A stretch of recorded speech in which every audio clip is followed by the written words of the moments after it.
Pastor Michael ఆ రోజు అనుకోకుండా వేరొక ప్రాంతంలో సువార్త సభల నిమిత్తం తన బైక్పై ఒక్కడే ఒంటరిగా ప్రయాణమయ్యాడు.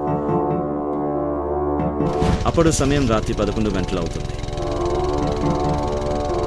అది హైవే, వాహనాలతో రద్దీగా ఉంటుంది.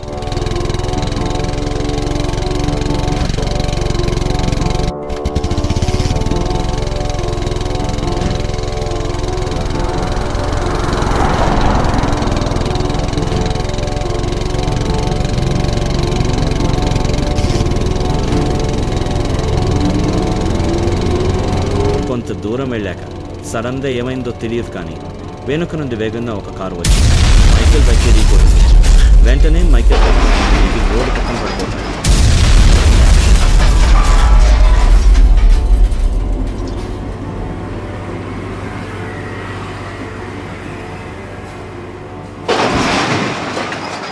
తలకు గాయాలవుతాయి. ఆ సమయంలో ఎవరు కూడా అతన్ని చూడరు. తలకు గట్టిగా తగలడం వల్ల అతను చనిపోతాడు. మరునాడు ఉదయం అక్కడికి ఒక వ్యక్తి వచ్చి చూసి వెంటనే పోలీసు వారికి సమాచారం అందిస్తాడు. వెంటనే పోలీసులు అక్కడికి చేరుకుంటారు. అతను ఎవరు అని అతని వివరాలు సేకరించి మీడియాకు సమాచారం అందిస్తారు. తర్వాత న్యూస్లో బైక్ యాక్సిడెంట్లో పాస్టర్ మైకేల్ అనే వ్యక్తి చనిపోయాడు అని ప్రచారం చేస్తారు. వెంటనే ఆ విషయం తెలుసుకున్న ప్రజలు, క్రైస్తవులు 100 మంది అక్కడికి చేరుకుని నినాదాలు చేస్తారు.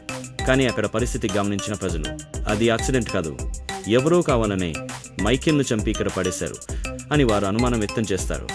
వారి అనుమానం ప్రకారం సీన్ ఒకసారి వెనుకకు వెళ్తే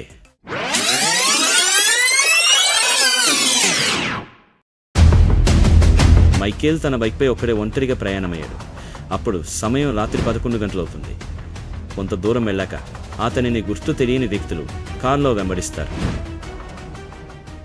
తర్వాత అతని బైక్ని క్రాష్ చేసి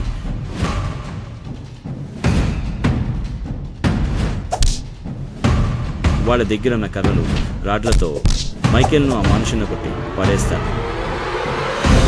కానీ మైకేల్ అక్కడి నుండి తప్పించుకుని వెళ్తాడు. మళ్ళీ వాళ్ళు కారులో అతను వెంబడించి వెనుక నుండి వేగంగా వచ్చి తన బైక్ని గుద్ది వెళ్ళిపోతారు. అప్పుడు మైకేల్ రోడ్ పక్కన పడిపోయి ఉంటాడు. ఇదంతా ప్రజలు ఊహించిన ఊహాగానాలు మాత్రమే. ఏదేమైనా మనమంతా అతని ఆత్మకు శాంతి చేకూరాలని ఆ ప్రభువును ప్రార్థిద్దాం.